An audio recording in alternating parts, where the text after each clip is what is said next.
जय Hind, good morning. कल की क्लास में आप लोगों ने पढ़ा था कि प्राकृतिक आपदा में बाढ़ और भूकंप क्या है, सॉरी बाढ़ और सुखाड़ क्या है। आज हम लोग को पढ़ना है सुनामी और भूकंप के बारे में। प्राकृतिक आपदा, सुनामी और भूकंप, उसके बारे में हम लोग को चर्चा करना है प्रमुख टॉपिकों पर। तो भूकंप क्या है, इसका प्रमुख क्षेत्र क्या है, भूकंप की कौन कौन सी तरंगे हैं, पी तरंगे, एस तरंगे, एल तरंगे क्या क्या होती हैं, भूकंप से बचाव कैसे करेंगे, सुनामी से बचाव कैसे करेंगे, और कोई भी आपदा होती है तो जीवन की रक्षा करने के लिए जो प्रबंध किए जाते हैं उसमें किसकी किसकी भागीदारी होती है। यही आज दोनों इकाई 3 और इकाई 4 हम लोगों को पढ़ना है। कल आपका समाप्त हो जाएगा इकाई 5 और 6, इकाई 3 और 4 दोनों आज पढ़ना है, जिसमें आपका इकाई 4 का ये टॉपिक हो गया और इकाई 3 का ऊपर वाला टॉपिक हो गया। ठीक है, तो पहले भूकंप क्या है वो हम आपको बताते हैं। पृथ्वी के अंदर जो हलचल होती है, गैसों का जो दाब होता है, उसके कारण पृथ्वी के अंदर हलचल होती है और हलचल वाली घटना ही क्या कहलाती है, भूकंप कहलाती है।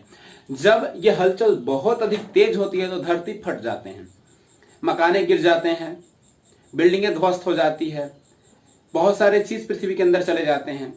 अगर ये क्रियाएं बहुत तेजी से हो तो पृथ्वी के अंदर रहने वाले चीज भी बाहर निकलते हैं, तो वैसे स्थिति में उसको भूकंप ना कहकर ज्वालामुखी कहते हैं। यानी पृथ्वी के जो तीनों लेयर होता है, भूपटल, मेंटल और क्रूड होता है, जो आप लोग पढ़ चुके हैं, इसमें क्या होता है, आपस में दरार हो जाती है, गैसीय टकराव कारण, मिश्रण कारण आपस में रिएक्शन होता है। रिएक्शन कारण क्या होता है, जहां धरती कमजोर होती है तो फट जाता है। और कभी कभी ऐसा भी होता है कि जो धरती के अंदर जो लावा, मैग्मा, राख, जो दूषित पदार्थ होते हैं वो क्या होते हैं, धरती से बाहर निकलकर फैल जाते हैं।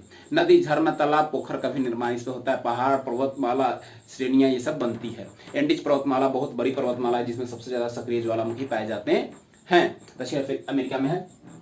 तो इस तरह ज्वालामुखी बनता है, लेकिन सिर्फ हलचल होती है और धरतियां फटती हैं, बिल्डिंग गिरते हैं, जान माल की नुकसान होती है, तो वो क्रिया कहलाती है भूकंप। अगर वही क्रिया समुद्र के अंदर हो तो उसे सुनामी कहते हैं। ठीक है, देखते हैं। कह रहा है भूकंप और सुनामी दो ऐसी प्राकृतिक आपदाएं हैं जिसका संबंध पृथ्वी के आंतरिक सतह से है, यानी पृथ्वी के अंदर से इसका संबंध है। कह रहा है कि हम ठोस भूपटल पे रहते हैं जिसके अंदर कह रहा है कि आग के लहरें चलती है। यानी पृथ्वी के अंदर जो आप लोग देखे हुए क्रोड, मेटल और ये भूपटल के बारे में हमने बताया था क्लास में।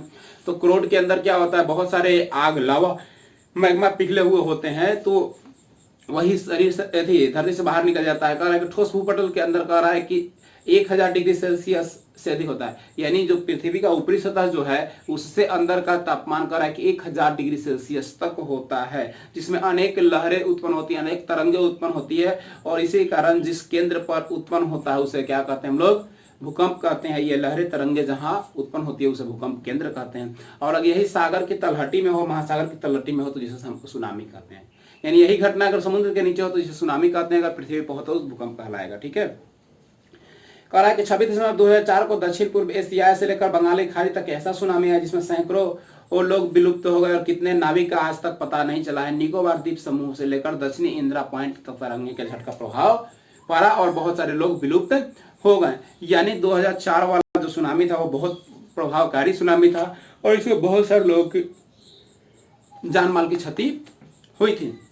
कह रहा है भूकंप या सुनामी को मापने के लिए तरंगों का गहन किया जाता है, जिससे रिएक्टर स्केल की मदद की जाती है।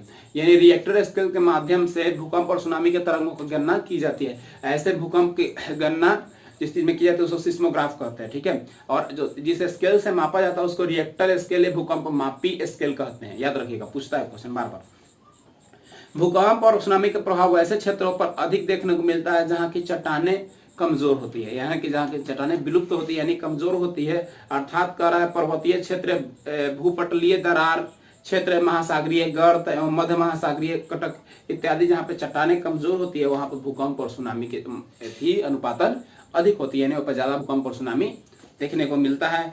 कह रहा है कि ये दोनों ही घटनाओं लाखों लोगों की मृत्यु का कारण हो सकता है। भवन टूट सकते हैं, पुल टूट सकते हैं, जमीन में दरारें पड़ सकती है, दरारें से गर्म जल का स्रोत निकल सकता है और ये असामान्य भी हो सकता है और काफी बर्बादी भी कर सकता है। यानी कह रहा है कि इस कंडीशन में लाखों लोगों की मृत्यु हो सकती है, बिल्डिंगें गिर सकती हैं, पुल टूट सकते हैं, घर बर्बाद हो सकते हैं, लोग मर सकते हैं, काफी हद तक लोगों को क्षति पहुंचाने का काम करता है। कह रहा है कि सुनामी की लहरें तट के विनाशकारी होती है, यानी सुनामी की लहर जो होती है वो तट के नजदीक वाले क्षेत्रों को ज्यादा विनाशकारी होती है।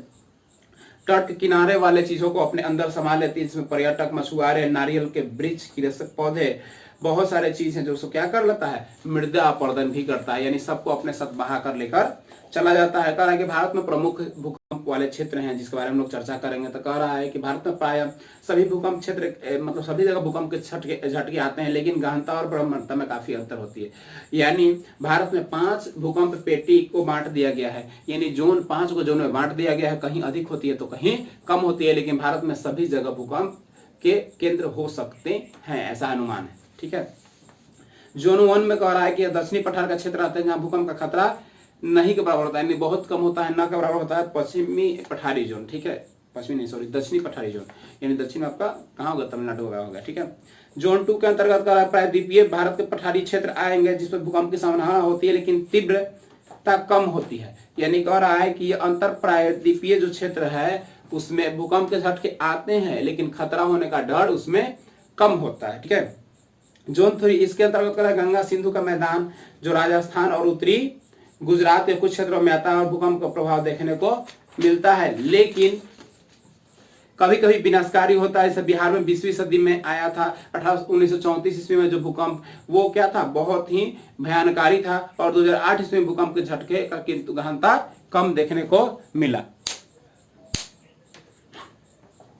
जोन 4 कह रहा है कि इसमें खतरा अधिक होने की संभावना होती है। यह मुख्यतः कह रहा है कि शिवालिका हिमालय क्षेत्र में, यानी हिमालय के नीचे वाली जो श्रेणी होती है जिसको शिवालिका हिमालय कहते हैं, उस क्षेत्रों में होता है, या पश्चिम बंगाल के उत्तरी भाग में, असम की घाटी में, पूर्वोत्तर भारत के क्षेत्रों में, अंडमान निकोबार द्वीप समूह में जोन 4 का जो संभावना होता है वो ज्यादातर होता है। जोन 5 में जिसमें सर्वाधिक सबसे ज्यादा खतरा होता है, ठीक है, यह गुजरात के कच्छ प्रदेश, जम्मू कश्मीर, हिमाचल प्रदेश, उत्तराखंड, कुमाऊं पर्वत श्रेणी, सिक्किम तथा दार्जिलिंग के पहाड़ी क्षेत्रों में होता है, जो कि बहुत ही विनाशकारी हो सकते हैं। यानी सब पर्वतीय क्षेत्र है, पहाड़ी क्षेत्र है, जहां पे भूस्खलन के साथ साथ हिमस्खलन की भी संभावना ज्यादा होती है, पर्वतों पर रहने वाले लोगों की मरने की संख्या ज्यादा होती है।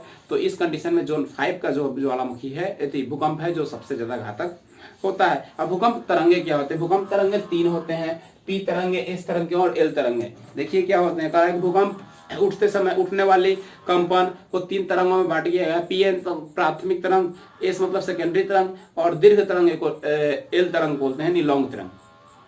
पी तरंग का राय सबसे पहले पृथ्वी तक पहुंचती है, यानी पृथ्वी के सतह तक, ऊपरी सतह पर जो सबसे पहले पहुंचने वाली तरंग है प्राइमरी तरंग होती है। पूछता है पृथ्वी की सतह पर सबसे पहले पहुंचने वाली तरंग कौन सी तरंग ऑब्जेक्टिव में, तो पी तरंग होता है, प्राइमरी तरंग।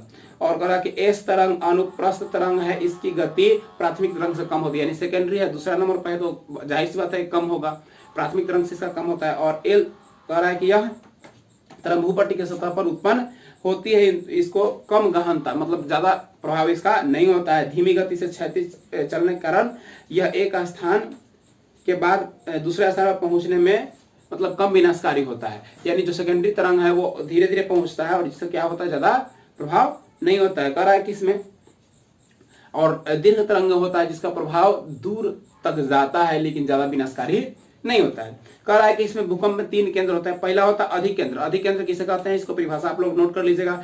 भूकंप पर यानी भूपटल पर यानी पृथ्वी पर वो केंद्र जहां पर भूकंप तरंगे सर्वप्रथम अनुभव होती है, यानी वैसा स्थान जहां सबसे पहले एहसास होता है कि भूकंप हुआ, उसे हम लोग कहते हैं अधिकेंद्र। दूसरा कह रहा है भूकंप केंद्र, यानी भूपटल के नीचे का वो स्थल जहां भूकंप कंपन प्रारंभ होता है, यानी भूमि के सतह के नीचे वाला जो सेंटर होता है जहां पर भूकंप की तरंग का एहसास होता है वो कहलाता है भूकंप केंद्र। अब कह रहा है पूर्व कंपन या अनुकंपन, यानी कह रहा है कि भूकंप आने के पूर्व या भूकंप के बाद जो कम गहनता मतलब थोड़ा सा एहसास होता है और सामान्य तौर पर यंत्र की मदद से के बिना भी अनुभव नहीं किया जा सकता, यानी यंत्र के बिना, सिस्मोग्राफ के रिएक्टर स्केल के बिना नहीं आप जान सकते हैं, वो कहलाता है आपका अधिकेंद्र अनुकंपन या पूर्व कंपन। ठीक है। अब कह रहा है भूकंप से बचाव कैसे कर सकते हैं इसमें, तो कह रहा है कि भूकंप एक प्राकृतिक आपदा है, इसके बचाव बहुव्यापी प्रयास आवश्यक है और इस प्रयास को दूरदृष्टि होना जरूरी है, यानी सैटेलाइट या अन्य चीजों से पहले जानना जरूरी है, तभी हम इससे बचाव कर सकते हैं, क्योंकि यह क्या है, प्राकृतिक आपदा है। पहला कह रहा है भूकंप का पूर्वानुमान, यानी कह रहा है कि पूर्व तरंगों के माध्यम से मतलब पृथ्वी पर जो ये रडार वगैरह लगे हुए हैं उसके माध्यम से हम लोग जान लेते हैं कि भूकंप आने वाले हैं। साथ ही कह रहा है कि भूकंप का मतलब अनुमान चीन जैसे देश में सरीसृप रेंगने वाले जीव, बड़े जानवर अथवा पक्षी की गतिविधियों और शोर शराबे से भी पता चल जाता है। यानी पक्षियों में भी आपस में कोलाहल होने लगता है, कुछ जीव जंतु जो है उसको एक्टिविटी का पता लगा लेते हैं। तो ये सारी चीजें होती है। दूसरा कह रहा है भवन निर्माण, यानी भूकंप विनाश को ध्यान रखते हुए भवन निर्माण करने की स्वीकृति दी जाती है, उसकी जांच पर भी ध्यान दिया जाता है। यानी वैसा भूकंप निर्माण कीजिए भवन जिससे कि भूकंप में खतरा कम हो या न के बराबर हो। आगे हम लोग देखते हैं जान माल की सुरक्षा। जान माल की सुरक्षा कह रहा है कि विशेष सुरक्षा है, इसमें सीधा प्रभाव जान माल पर पड़ता है, इसलिए इसको लिए विशेष ध्यान देना चाहिए।